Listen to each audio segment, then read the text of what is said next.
सपने वो नहीं जो हम सोते समय देखते हैं, सपने वो हैं जो हमें सोने नहीं देते हैं। हेलो बच्चों, आपका स्वागत है काइंडनेस क्लासेस एच के सर पर। तो जैसे कि हमारे पार्ट 2 वीडियो है, हमने पहले वीडियो में पढ़ा था नंबर सिस्टम में संख्याओं के प्रकार और भूमिका। तो हमारा जो टॉपिक चल रहा है संख्याओं पर ही चल रहा है। ये हमारा क्लास 10th के लिए है और 9th वाले भी बच्चे इसमें देख सकते हैं। तो चलो टॉपिक अपना शुरू करते हैं। तो आज का जो हमारा टॉपिक का क्या है रूपरेखा, हम अभी पढ़ेंगे संख्याओं के प्रकार, अंकगणित आधारभूत प्रमेय और प्रमेय 1 पढ़ेंगे और अंकगणित आधारभूत प्रमेय का अनुप्रयोग पढ़ेंगे। तो लेट्स स्टार्ट करते हैं। देखिए, तो जो हमारा तो टाइप्स ऑफ नंबर में हमने नेचुरल नंबर, होल नंबर और इंटीजर नंबर हमने पढ़ लिया था। उनके बारे में डिटेल से अच्छे से अध्ययन किया है। अगर आपने वीडियो नहीं देखा है तो आप देख सकते हैं। अब हम पढ़ते हैं क्या, इवेंट नंबर यानी हमारा सम संख्या। तो सम संख्या किसे कहते हैं? देखो, तो वे संख्याएं जो 2 से पूरी डिवाइड हो जाती हैं उसे क्या बोलते हैं? सम संख्या कहते हैं। जैसे कि 2, 4, 6, 8, 10 डॉट डॉट। फिर अगर बात करें विषम संख्या किसे कहते हैं यानी ऑड नंबर, तो वे संख्याएं जो 2 से पूरी विभाजित नहीं होती हैं उसे हम क्या बोलते हैं? विषम संख्याएं कहते हैं। अगर बात करें जैसे कि सम संख्या और विषम संख्या को कैसे पहचानेंगे हम, तो अगर देखो सम संख्या कैसे हम पहचानेंगे, जिस संख्या का अगर इकाई अंक क्या होगा 0, 2, 4, 6, 8 होगा, वो संख्या हमारी क्या कहलाएंगी? यानी सम संख्या कहलाएंगे, अर्थात वो संख्या 2 से कट जाएंगी। और जो जिन संख्याओं का इकाई अंक क्या होगा 1, 3, 5, 7 ना होगा, वह संख्याएं क्या कहलाएंगी? विषम संख्याएं कहलाएंगी। अब बात करेंगे हम अभाज्य संख्याएं। तो प्राइम नंबर कहते हैं किसे? देखो, तो जिन संख्याओं का गुणनखंड सिर्फ और सिर्फ एक और स्वयं संख्या हो, या ऐसे कह सकते हैं कि वो संख्या जो खुद से करती हैं और एक से अन्य संख्या से नहीं करती, उसे क्या बोलेंगे? अभाज्य संख्या यानी प्राइम नंबर कहेंगे। जैसे 2, 3, 5, 7, 11, 13, 17, 19, 23, 29, 31, 37, 41, 43, 44, 53, 59, 61 ऐसे आदि। अब बात करेंगे यानी कि अभाज्य संख्या किसे कहते हैं? देखिए, तो यानी कंपोजिट नंबर, तो वह संख्याएं जो जिन संख्याओं का यानी गुणनखंड एक और स्वयं खुद के अलावा अन्य संख्याएं भी हो, अर्थात जो संख्याएं वो संख्या जो एक और स्वयं के अलावा अन्य संख्याओं से भी विभाजित हो जाएगी उसे क्या बोलेंगे? भाज्य संख्याएं कहेंगे। ठीक है, जैसे हमारा क्या है 4, 6, 8, 9, 10, 12, 14, 15 डॉट डॉट। तो अभी तक हमने क्या समझा कि सम संख्या किसे कहते हैं, विषम संख्या किसे कहते हैं, अभाज्य संख्या किसे कहते हैं और भाज्य संख्या किसे कहते हैं। लेकिन क्या एक अगर बात करें एक भाज्य संख्या और अभाज्य संख्या क्यों नहीं है? देखो, चूंकि एक का फैक्टर सिर्फ एक ही होता है, इसलिए हमारा क्या है, एक ना भाज्य है और ना अभाज्य है। तो इसको नोट डाउन करिए और आगे बढ़ते हैं। तो बच्चों, अब हम पढ़ेंगे क्या आगे हमारा क्या कि अब पढ़ते हैं सह अभाज्य संख्याएं यानी को प्राइम नंबर कहते हैं किसे? देखिए, तो यानी जिन संख्याओं के युग्म यानी जोड़ा का मासा क्या होगा? 1 होगा, उसे हम क्या बोलते हैं? सह अभाज्य संख्या कहते हैं। जैसे हमारा क्या है 4, 5 है और 6, 7 है। ठीक है, फिर अगर बात करें प्राइम संख्या यानी कि रेशनल नंबर किसे कहते हैं? तो हमने क्लास 8 में ही पढ़ा था कि जिन संख्याओं को p/q के रूप में निरूपित करते हैं और q यानी हमारा हर 0 के बराबर ना हो, उसे क्या बोलते हैं? परिमेय संख्या कहते हैं। और p/q हमारे क्या होते हैं? इंटीजर नंबर यानी पूर्णांक संख्या होते हैं। ठीक है, जैसे हमारे क्या है -5/-6 है, -7 है, 0 + 12 है, 12/-7 है, 0.25 है, 0.33। तुमने पढ़ा होगा कि परिमेय संख्या दो होती है, शांत दशमलव परिमेय संख्या और अशांत दशमलव परिमेय संख्या वही है। फिर अगर बात करें अपरिमेय संख्या किसे कहते हैं? देखो, यानी कि जिन संख्याओं का वर्गमूल, घनमूल नहीं ज्ञात कर सकते उसे क्या बोलेंगे? अपरिमेय संख्या कहेंगे। या फिर ऐसा कह सकते हैं कि जिन संख्याओं का दशमलव प्रसार क्या होगा? अशांत अनावर्ती। अनावर्ती का मतलब क्या होता है कि जो भागफल हमारा हो यानी अशांत तो ही है, लेकिन हर बार जो भागफल के अंक अलग अलग उसके डिजिट आ रहे हैं, तो उसे हम क्या बोलेंगे? अशांत अनावर्ती दशमलव संख्या कहते हैं। जैसे हमारा क्या है वर्गमूल 2 है, वर्गमूल 3, वर्गमूल 8, घनमूल 12 है, पाई और ये 0.101101110 ये हमारे क्या है? सारे संख्या हमारे क्या है? अपरिमेय संख्याएं हैं। तो ये सभी संख्याएं तुमको समझ में आ गई होंगी, तो इनको एक बार नोट कर लीजिए। और साथ में देखिए ये हमारा 1 के प्रगुण और 0 के प्रगुण उनको एक बार समझते देखो कि अगर 1 को किसी भी संख्या से अगर गुणा कराएंगे तो हमेशा उसका गुणनफल क्या आता है? 1 आता है। 1 को किसी भी संख्या से यानी कोई संख्या उसमें अगर भाग 1 से कराएंगे या तो उसका आंसर तो 1 आएगा। लेकिन मतलब वही संख्या आएगी, लेकिन अगर 1 में किसी संख्या से भाग कराएंगे तो उसका आंसर वही संख्या नहीं आएगी। तो हम कह सकते हैं कि a/1 does not equal 1/a। फिर अगर बात करें -1 में अगर कोई संख्या घात सम है तो हमेशा उसका आंसर किस में आता है? प्लस में आता है। अगर माइनस कोई संख्या है 1 है, उसमें अगर घात विषम है तो उसका आंसर हमेशा माइनस में आएगा। फिर अगर बात करें जीरो के देखते हैं प्रगुण, तो जीरो में किसी संख्या को अगर जोड़ते हैं तो उसका योगफल वही संख्या आएगी। क्या आएगी? वही संख्या आएगी। ठीक है। और जब यानी किसी संख्या में जब जीरो घटाते हैं या जीरो में कोई संख्या घटाते हैं तो हमेशा वो बराबर नहीं हो सकते। जैसे अगर एग्जाम्पल में समझें कि 5 - 0 तुम्हारा क्या आएगा? 5 आएगा। लेकिन 0 माइनस अगर 5 लिखे तो इसका आंसर आएगा -5। तो ये 5 और -5 बराबर नहीं है। फिर अगर बात करें कि जब किसी संख्या में जब 0 से भाग कराएंगे तो उसका आंसर क्या आएगा? हमेशा क्या आता है? इनफाइनाइट आता है। लेकिन जब 0 में किसी संख्या से भाग कराते हैं तो उसका आंसर क्या आता है? 0 आता है। तो हम कह सकते हैं कि यानी कि इसमें थोड़ा मिस्टेक हो गया कि तुम्हारा इसका आंसर 0 आएगा। लेकिन a भागे 0 होगा डज नॉट इक्वल 0 के, यानी इनफाइनाइट हमारा होता है। ठीक है। और जैसे किसी संख्या में जब घात यानी 0 लगता है तो उसका आंसर हमेशा क्या आता है? 1 आता है। कोई भी हम संख्या ले, जैसे ले ले 5 की पावर अगर 0 लेंगे तो उसका आंसर क्या आएगा? 1 आएगा। -6 की पावर अगर 0 ले तो उसका भी आंसर क्या आएगा? 1 आएगा। तो मैं आशा करूँगा कि इतना आपको समझ में आया होगा। और आगे चलते हैं। अब हम आगे बढ़ते हैं वास्तविक संख्या किसे कहते हैं उसे। तो बच्चों अब देखते हैं जिसका जो मेन हमारा टॉपिक क्या था? रियल नंबर्स था। तो नियम रियल नंबर कहते किसे देखिए। तो अभी तक हमने जो सभी संख्या पढ़ा है तो परमेय संख्या तथा अपरमेय संख्याओं का जो संग्रह होगा वो हमारा क्या कहलाएगा? रियल नंबर कहलाता है। ठीक है। तो अब इसको एक बार नोट करिए। तो नोट कर लिया होगा। तो जैसे अगर देखें -5/6 0, -17 + 20 इसका वर्गमूल 3 है, वर्गमूल 5 है, पाई है और 0.26 है, 0.66 है। ये हमारे सब क्या है? इसमें शांत यानी परमेय और अपरमेय संख्या का पूरा एक जो सेट होता है वही हमारा क्या कहलाएगा? रियल नंबर कहलाता है। और रियल नंबर को कैपिटल लेटर R से निरूपित करते हैं। तो ऐसे इसको अगर एक शॉर्ट फॉर्म में समझें पूरी संख्या को, तो मानो कि अपने पास एक बैग है यानी झोला है। झोला किसका है? रियल नंबर का है। तो रियल नंबर में क्या चीज़ें भरी है? देखो, परमेय संख्या और अपरमेय संख्या। और परमेय संख्या के अंदर आता है हमारा क्या? पूर्णांक संख्या। पूर्णांक संख्या के अंदर आता है पूर्ण संख्या। और पूर्ण संख्या के अंदर क्या आता है? प्राकृतिक संख्या यानी नेचुरल नंबर। और अपरमेय संख्या हमारी क्या होती है? √2, √3 और √15 और पाई है। यानी पूरा सेट अगर मिला देंगे तो हमारा क्या बनेगा? एक वास्तविक संख्या बन जाएगा। अब बात करते हैं कि हमारा जिसका जो हमारा अगला टॉपिक क्या था? अंकगणित आधारभूत प्रमेय। तो अभी तक हमने क्या पढ़ा? संख्याओं के प्रकार पूरे पढ़ लिए।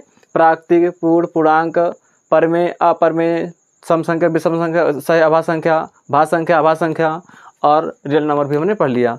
अब पढ़ते हैं कि हम अंकगणित के आधारभूत प्रमेय। देखो, तो अंकगणित के आधारभूत प्रमेय यानी the fundamental theorem of arithmetic.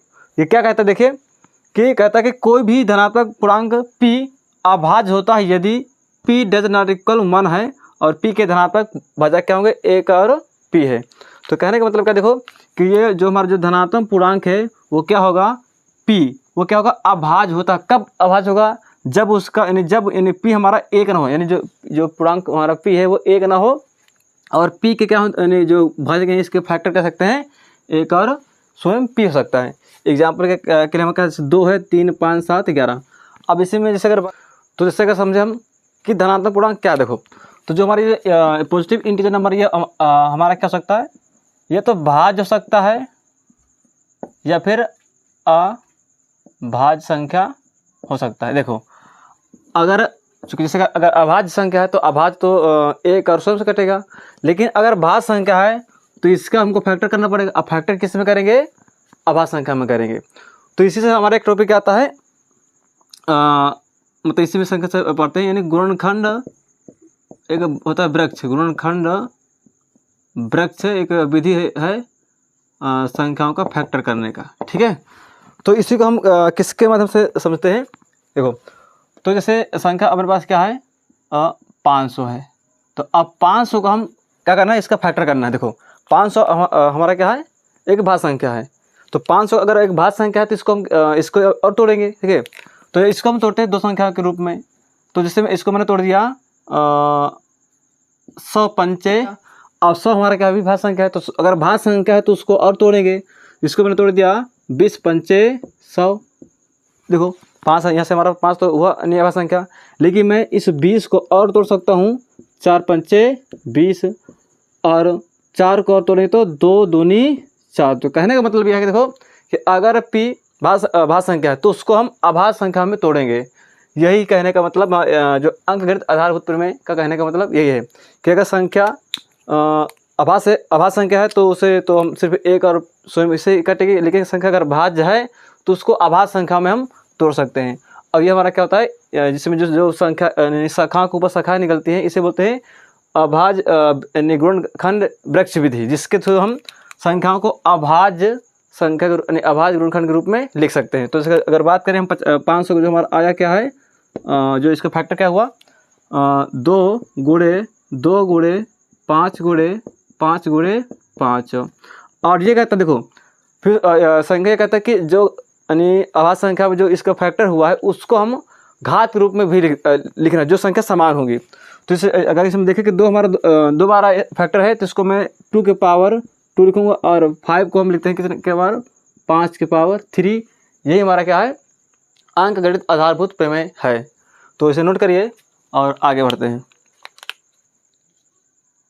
अब पढ़ते हैं क्या, थ्योरम 1 यानी अंकगणित आधारभूत प्रमेय के जो थ्योरम 1 है क्या कहते हैं, देखिए कि प्रत्येक भाज्य संख्या को अभाज्य संख्याओं के गुणनफल के रूप में लिख सकते हैं तथा यह गुणनखंड अभाज्य गुणनखंडों के आने वाले क्रम के बिना क्या होगा, अद्वितीय है।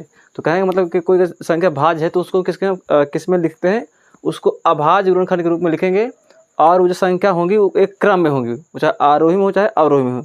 तो अधिकतम संख्याओं को आरोही में लिखते हैं। आरोही का मतलब क्या है कि बढ़ते क्रम में, ठीक है। तो इसका प्रूफ देखें तो माना हमारा क्या है, x क्या है, एक भाज्य संख्या है और x के जो फैक्टर होंगे यानी प्राइम फैक्टर क्या है, P1 P2 P3 ऐसे क्रम से लिखे हुए हैं। जहाँ ये जो हमारे P1 P2 P3 या Pn हमारे क्या है, आरोही क्रम में लिखे हुए क्या है, अभाज्य संख्या है। और देखिए जो P1 है वो हमारा क्या है, लेस देन इक्वल P2 से, P2 से जो हमारा क्या है लेस देन इक्वल P3 से, यानी जो P 2 के बराबर हो सकता है उसके या उससे छोटा हो सकता है, यानी सभी संख्या क्रम में लगी हैं आरोही क्रम में। अब हम बात करते हैं कि अभाज्य गुणनखंड कैसे करेंगे, ठीक है। तो कुछ संख्या जैसे हम लेते हैं, अगर से हम एक छोटी सी संख्या लेते हैं 20। अब देखो अभाज्य गुणनखंड का मतलब क्या होगा कि अभाज्य संख्याओं से उनको भाग कराना होता है। हम कक्षा 5 में भी पढ़ा था, यानी जब लासा मासा निकालते थे तो अभाज्य संख्याओं से उनका लासा मासा निकालते थे फैक्टर करके, वही यहाँ भी सीखते हैं। देखो तो जैसे हमने 20 लिया, 20 का हमको निकालना है अभाज्य फैक्टर करना। देखो तो 20 को पहले सबसे छोटी संख्या जो हमारी होगी भाज्य संख्या अभाज्य संख्या 2 होगी, उससे पहले काटेंगे। तो जब इसको 2 से भाग करें तो कितना आएगा, 10 गुना 20 होगा। अब जब 10, चूँकि 10 हमारा भी 2 से काटेगा तो 2 पंचे 10, अब 5 को काटेंगे 1 से। जहाँ यानी यहाँ पर देखो हमारा जो भागफल हमारा एक, जब 1 आ जाएगा तो हमारा क्या होगा, वो उसके फैक्टर हो गए। अब इसको हम कैसे यानी लिखेंगे, तो 20 को हम क्या किया फैक्टर इसके, तो 2 गुणे 5 और इनको हमको किस फॉर्म में लिखना है, घात के रूप में, ठीक है। तो इसको मैं क्या लिखूँगा, 2 के पावर 2 गुणे 5, ठीक है। इसे नोट करो। और जैसे एक एग्जांपल और लेते हैं, तो इसको पहले नोट करिए फिर आगे बढ़ते हैं। तो देखिए अब जो ये संख्या है हमारे पास, अब इन संख्या को हम क्या करेंगे, अभाज्य फैक्टर करना, यानी प्राइम फैक्टर करना, ठीक है। तो देखो तो मैंने जैसे बताया कि अभाज्य संख्याओं अन्य अभाज्य गुणनखंड करने के लिए हमको अभाज्य संख्या की आवश्यकता पड़ती है। और अभाज्य संख्या हमारी क्या होती हैं, तो तुमको पता है कि मैंने बताया भी कि 2 3 5 7 11 13 17, यानी इन संख्या से हम भाग करेंगे। हमेशा ध्यान देना कि संख्याओं को एक से जो संख्या 2 से कटी तो पहले 2 से काटना, फिर 2 से जब ना कटे तो 3 से काटेंगे, 5 से काटेंगे, 7 से काटेंगे, 11 से 13 से 17 से क्रम से काटना संख्याओं को। तो जब इसको 2 से काटें देखो तो 2 के 2 2 छक्का 12 2 दूनी 4 और 0 है। जब इसका जब 2 से और काटेंगे तो इसको 2 अट्ठे 16 2 के 2 और 0, फिर 2 से इसको काटेंगे तो 4 दूनाई 8 और 0 5 दूनाई 10 होगा। अब ये संख्या देखो हमारी 2 से नहीं कटेगी। अब इसको काटेंगे 3 से, तो 3 से क्यों कटेंगे, तो 3 का तुम अगर आप पढ़े हो इसका जो विभाजित का नियम, तो उससे हम पढ़ते हैं। देखिए तो 3 से विभाजित का रूल कहता है कि जो संख्याओं का अगर योगफल 3 से कटता है तो संख्या 3 से कट जाएगी। अब ये 4 5 9, इसका जो योगफल 9 आता है जो 3 से कटता है। देखो तो 3 के 3 इसके बचेगा 1, तो ये बचे हमारा बनेगा 10 और 3 का 9 और 30 3 पचे 15। फिर इसको काटेंगे 3 से तो 3 चौके 12 और 3 पचे 15। फिर से काटेंगे 3 से, देखो तो 3 के 3 3 पचे 15। फिर 3 से काटेंगे इसको 3 पचे 15 और 5 से काटेंगे तो 5 के 5 हुआ। देखिए तो इसका यानी देखें तो 3240 का जो फैक्टर हुआ, देखिए तो क्या हुआ 2 गुणे 2 गुणे 2 गुणे 3 हमारे कितने बार है 1 2 3 4, तो 3 गुणे 3 गुणे 3 गुणे 3 और गुणे 5। देखो अब इसको हम किसके रूप में लिखना, देखो जो हमारा मेन जो पढ़ने का उद्देश्य होता है इन संख्याओं को घात के रूप में लिखना। देखिए तो 2 हमारे कितने बार है 3 बार, तो 2 के पावर हमारा होगा 3 गुणे 3 कितने बार है तो 3 बार है, तो यानी 4 बार है, तो 3 के पावर 4 और गुणे 5। तो इस प्रकार देखो इस संख्या का आप लोग यानी फैक्टर ज्ञात करेंगे, यानी प्राइम फैक्टर। ठीक है, तो अभी तक हमने क्या पढ़ा, संख्याओं के प्रकार पढ़ा, फिर हमने अंकगणित आधारभूत प्रमेय पढ़ा, फिर हमने थ्योरम 1 पढ़ा, और हमने क्या सीखा है अभाज्य संख्याओं का यानी गुणनखंड। तो मैं आशा करूँगा आप जितना भी मैंने पढ़ाया है सब आपको समझ में आया होगा। और नेक्स्ट में हम पढ़ेंगे यानी कि प्रमेय के थ्रू, यानी अगर बोले तो अंकगणित आधारभूत प्रमेय के अनुप्रयोग पढ़ेंगे कि अभी इसका अनुप्रयोग कहाँ, इसका उपयोग कहाँ होगा। और मिलते हैं नेक्स्ट क्लास में। जय हिंद।